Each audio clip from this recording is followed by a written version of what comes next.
નમસ્કાર વિદ્યાર્થી મિત્રો, વર્લિન બોક્સ એકેડેમી પર આપ સૌનું સ્વાગત છે। મિત્રો, આજે છે 14 ઓગસ્ટ 2021 અને આજના લેક્ચરમાં આપણે આજના દિવસના મહત્વપૂર્ણ કરંટ અફેરના જે પ્રશ્નો છે તેની સંપૂર્ણ ડિટેલમાં વિગતવાર ચર્ચા કરવાના છે, જેનાથી આગામી સમયમાં યોજાનાર બિન સચિવાલય ક્લર્ક, તલાટી તેમજ જીપીએસસી દ્વારા લેવામાં આવનાર એસટીઆઈ, ડીવાયએસઓ કે જીપીએસસી ક્લાસ 1-2ની કોઈપણ પરીક્ષાની અંદર પૂછાઈ શકે તેવા મહત્વપૂર્ણ પ્રશ્નો છે તેની આપણે સંપૂર્ણ ડિટેલમાં ચર્ચા કરીશું। તો મિત્રો, ખાસ કરીને લેક્ચરને અંત સુધી જોતા રહેજો। તેમજ મિત્રો, તમને લેક્ચર પસંદ આવે તો લેક્ચરને લાઇક કરો અને વધુમાં વધુ શેર કરો, જેનાથી મિત્રો વર્લિન બોક્સ એકેડેમી દ્વારા તમને દિવસભરનું મહત્વપૂર્ણ કરંટ અફેર એ પણ માત્ર 15થી 20 મિનિટની અંદર મળે છે। તો ચોક્કસથી તમે આ લેક્ચરનો લાભ ઉઠાવો અને દિવસમાં એકવાર ચોક્કસથી આ લેક્ચર જોવાનું રાખો, તો તમને એક્ઝામની અંદર 100% ફાયદો થશે। તેમજ મિત્રો, આ લેક્ચર અંગેના તમારા કિંમતી પ્રતિભાવ તમે અમને કમેન્ટ બોક્સની અંદર જણાવી શકો છો, જેનાથી અમારા મોટિવેશનમાં વધારો થાય અને અમે આવી રીતે તમારા માટે પરીક્ષાલક્ષી કરંટ અફેરની સંપૂર્ણ ડિટેલમાં ચર્ચા કરતા રહીએ। તો ચાલો શરૂઆત કરીએ આજના લેક્ચરની। તો ગઈકાલના લેક્ચરમાં આપણે એક પ્રશ્ન પૂછ્યો કે ટોક્યો ઓલિમ્પિક 2020માં ભારતે કુલ કેટલા પદક જીત્યા છે? તો મિત્રો, એની અંદર આપણો જવાબ આવે છે 7 પદક। તો ટોક્યો ઓલિમ્પિક 2020માં ભારતે કુલ 7 પદક જીત્યા છે। મિત્રો, આ પ્રશ્નનો જવાબ ઘણા બધા વિદ્યાર્થી મિત્રો આપે છે અને એ પણ સારી રીતે ડિટેલની અંદર આપેલો છે। તો મિત્રો, આવી જ રીતે લેક્ચરના અંતમાં જે પ્રશ્નો પૂછવામાં આવે છે તે પ્રશ્નનો જવાબ તમે કમેન્ટ બોક્સની અંદર લખીને જણાવો, જેનાથી આ પ્રકારના પ્રશ્નો આગામી પરીક્ષાની અંદર પૂછાય તો એનો જવાબ તમને 100% આવડે। તો મિત્રો, આ સાથે ચાલો શરૂઆત કરી દઈએ આજના લેક્ચરના પહેલા પ્રશ્નથી। તો શહેરી ક્ષેત્રોમાં વન સંસાધનને માન્યતા આપનાર દેશનું પ્રથમ રાજ્ય કયું બની ગયું છે? તો મિત્રો, એની અંદર આપણો જવાબ આવે છે છત્તીસગઢ। તો છત્તીસગઢ જે છે એ વન સંસાધનને માન્યતા આપનાર દેશનું પ્રથમ રાજ્ય બની ગયું છે અને એ પણ શહેરી ક્ષેત્રોની અંદર। તો વાત કરીએ તો છત્તીસગઢ જે છે એ શહેરી ક્ષેત્રોમાં સામુદાયિક વન સંસાધન અધિકારોને માન્યતા આપનાર દેશનું પ્રથમ રાજ્ય બની ગયું છે। તેમજ વાત કરીએ છત્તીસગઢ રાજ્ય સરકારે તેના 4127થી અધિક વનોવાળા ધનવંતરી જિલ્લો જે છે તેના નિવાસીઓને આ અધિકારની માન્યતા આપી છે। તેમજ મિત્રો, વાત કરીએ વન અધિકાર અધિનિયમ 2006 અંતર્ગત ગ્રામસભાને સમુદાય અથવા તો ગામ દ્વારા ઉપયોગમાં લેવાતી કોઈપણ વન સંસાધનને પુનઃ ઉત્પાદન તેમજ સંરક્ષણ અને વ્યવસ્થાપન કરવાનો અધિકાર છે। એટલે કે મિત્રો, વન અધિકાર અધિનિયમ 2006 અંતર્ગત ગ્રામસભાને સમુદાય અથવા તો ગામ દ્વારા ઉપયોગમાં લેવાતી કોઈપણ વન સંસાધનને પુનઃ ઉત્પાદન, સંરક્ષણ અને વ્યવસ્થાપન કરવાનો અધિકાર પ્રાપ્ત થયેલો છે। તો મિત્રો, અહીંયા વાત છે છત્તીસગઢની રાજધાની રાયપુર છે, મુખ્યમંત્રી છે ભૂપેશ બઘેલ, રાજ્યપાલ છે અનસુયા ઉકે। છત્તીસગઢમાં કુલ 15 જિલ્લા છે। તેમજ વાત કરીએ તો છત્તીસગઢને અન્ય 7 રાજ્યની સીમાઓ સ્પર્શે છે, જેમાં એક છે મધ્યપ્રદેશ, બીજું ઉત્તર પ્રદેશ, ત્રીજું ઝારખંડ, ચોથું ઓડિશા, પાંચમું આંધ્રપ્રદેશ, છઠ્ઠું તેલંગાણા અને સાતમું છે મહારાષ્ટ્ર। તો આ તો મિત્રો છત્તીસગઢનું સ્ટેટિક છે। ત્યારબાદ જોઈએ આપણો આગળનો પ્રશ્ન, 130મી ડુરન્ડ ફૂટબોલ પ્રતિયોગિતાનું આયોજન ક્યાં કરવામાં આવશે?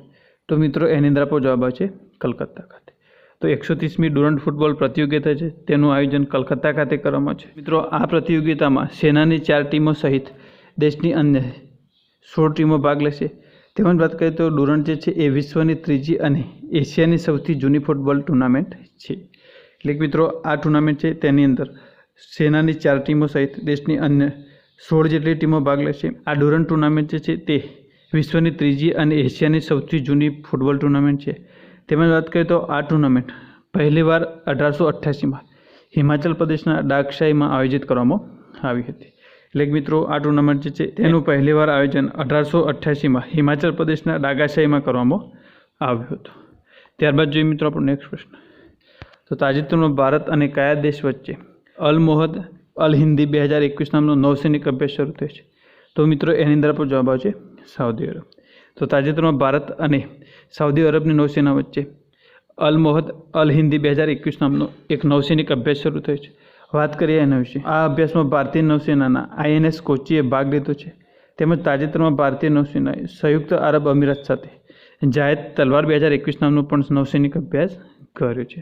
એટલે કે મિત્રો, આ જે અભ્યાસ છે ભારતની નૌસેનાના INS કોચીએ ભાગ લીધો છે।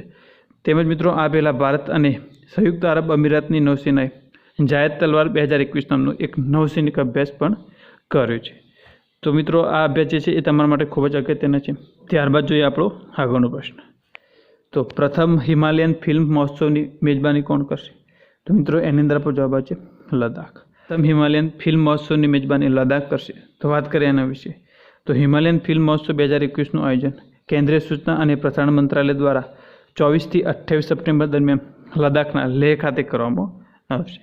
એટલે કે મિત્રો પ્રથમ હિમાલયન ફિલ્મ મહોત્સવ છે તેનું આયોજન કેન્દ્રીય સૂચના અને પ્રસારણ મંત્રાલય દ્વારા 24 થી 28 સપ્ટેમ્બર દરમિયાન લદ્દાખના લેહ ખાતે કરવામાં આવશે। તો ત્યારબાદ મિત્રો આપણા નેક્સ્ટ પ્રશ્નની ચર્ચા કરીએ એ પહેલાં વાત કરી લઈએ તો વર્લિન બોક્સ એકેડમી ગાંધીનગર દ્વારા એક જનરલ બેચ શરૂ થવા જઈ રહી છે।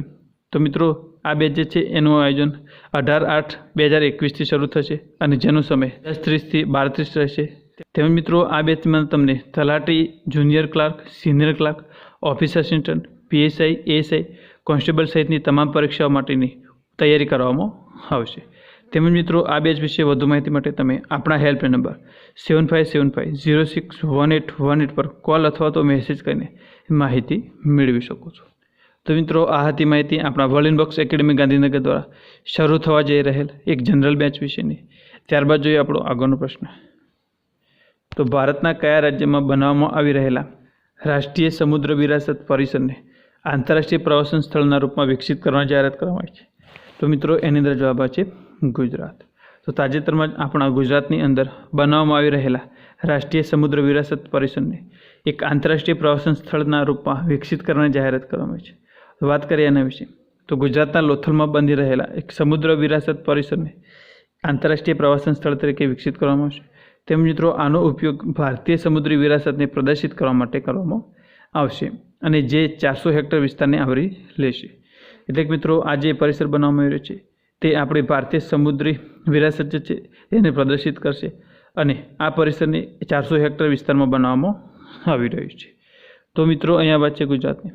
તો ગુજરાત સંબંધિત તાજેતરના કરંટ અફેર વિશે ચર્ચા કરી લઈએ તો ગુજરાતમાં દેશનું પહેલું આંતરરાષ્ટ્રીય સમુદ્રી સેવા ક્લસ્ટર ગુજરાતના ગિફ્ટ સિટી ખાતે સ્થાપિત કરવામાં આવશે। તેમજ ડ્રેગન ફળનું નામ બદલીને કમલમ રાખવામાં આવ્યું છે। આ સિવાય બાગાયતી વિકાસ મિશન લોન્ચ કરવામાં આવ્યું છે। તેમજ ભારતના સૌથી મોટો મલ્ટીમોડલ લોજિસ્ટિક પાર્ક ગુજરાતના સાણંદમાં સ્થાપિત કરવાની જાહેરાત કરી છે। આ સિવાય 1 જાન્યુઆરી 2021થી ગુજરાતમાં નવી પર્યટન નીતિ લાગુ કરવામાં આવી છે। તેમજ ગુજરાતમાં દીનદયાળ ક્લિનિક લોન્ચ કરવામાં આવ્યું છે। દેશનો સૌથી મોટો સોલર પાર્ક ગુજરાતના કચ્છમાં સ્થાપિત કરવાની જાહેરાત કરી છે। મણિકરણ પાવર લિમિટેડ દ્વારા ભારતની પહેલી લિથિયમ રિફાઇનરી સ્થાપિત કરવાની જાહેરાત કરવામાં આવી છે। તેમજ PM મોદીજી દ્વારા કેવડિયામાં આરોગ્ય વનનું ઉદ્ઘાટન કરવામાં આવ્યું છે। કિસાન સૂર્યોદય યોજના લોન્ચ કરવામાં આવી છે। મુખ્યમંત્રી કિસાન સહાય યોજના પણ લોન્ચ કરવામાં આવેલી છે। તેમજ વાત કરીએ તો વિશ્વનું પહેલું CNG પોર્ટ ટર્મિનલ જેનું નિર્માણ ગુજરાતના ભાવનગર બંદર ખાતે કરવામાં આવશે। તેમજ ખાદી અને ગ્રામોદ્યોગનો પહેલો રેશમ પ્રસંસ્કરણ પ્લાન્ટ જે છે એ ગુજરાતના સુરેન્દ્રનગરમાં સ્થાપિત કરવામાં આવશે। તેમજ PM મોદીજી દ્વારા અમદાવાદમાં દેશનું સૌથી મોટું હૃદય રોગનું હોસ્પિટલનું ઉદ્ઘાટન કરવામાં આવ્યું છે। તેમજ બાળકીઓના કલ્યાણ માટે વાલી દીકરી નામની યોજના પણ લોન્ચ કરવામાં આવી છે। તો મિત્રો આ હતા ગુજરાત સંબંધિત તાજેતરના કરંટ અફેર। ત્યારબાદ જોઈએ ગુજરાતનું સ્ટેટિક જીકે। તો મિત્રો ગુજરાતની સ્થાપના 1 મે 1960માં થઈ હતી। કેપિટલ ગાંધીનગર છે અને વર્તમાનમાં ગુજરાતના મુખ્યમંત્રી શ્રી વિજયભાઈ રૂપાણી છે। તેમજ રાજ્યપાલ છે આચાર્ય દેવવ્રત અને ગુજરાત હાઈકોર્ટના મુખ્ય ન્યાયાધીશ છે વિક્રમ નાથ। તેમજ મિત્રો ગુજરાતને અન્ય 3 રાજ્યોની સીમાઓ સ્પર્શે છે, જેમાં એક છે રાજસ્થાન, બીજું છે મધ્યપ્રદેશ અને ત્રીજું છે મહારાષ્ટ્ર। તેમજ મિત્રો ગુજરાતને એક આંતરરાષ્ટ્રીય સીમા અને એ પાકિસ્તાનની પણ સ્પર્શે છે। ત્યારબાદ જોઈએ મિત્રો ગુજરાતના કેટલાક મહત્ત્વના રાષ્ટ્રીય ઉદ્યાન અને અભયારણ્યો, તો જેમાં એક છે ગીર રાષ્ટ્રીય ઉદ્યાન જે ગીર સોમનાથ ખાતે આવેલું છે। ત્યારબાદ છે Velavadar black buck national park જે ભાવનગર ખાતે આવેલું છે। વાસંદા રાષ્ટ્રીય ઉદ્યાન જે નવસારીમાં આવેલું છે। સમુદ્ર રાષ્ટ્રીય ઉદ્યાન જે જામનગર ખાતે આવેલું છે। તેમજ નારાયણ સરોવર અભયારણ્ય જે કચ્છના લખપત ખાતે આવેલું છે। તેમજ સુરખાબનગર અભયારણ્ય જે કચ્છના રાપર ખાતે આવેલું છે। તેમજ કચ્છ ઘોરાડ અભયારણ્ય જે અબડાસામાં આવેલું છે।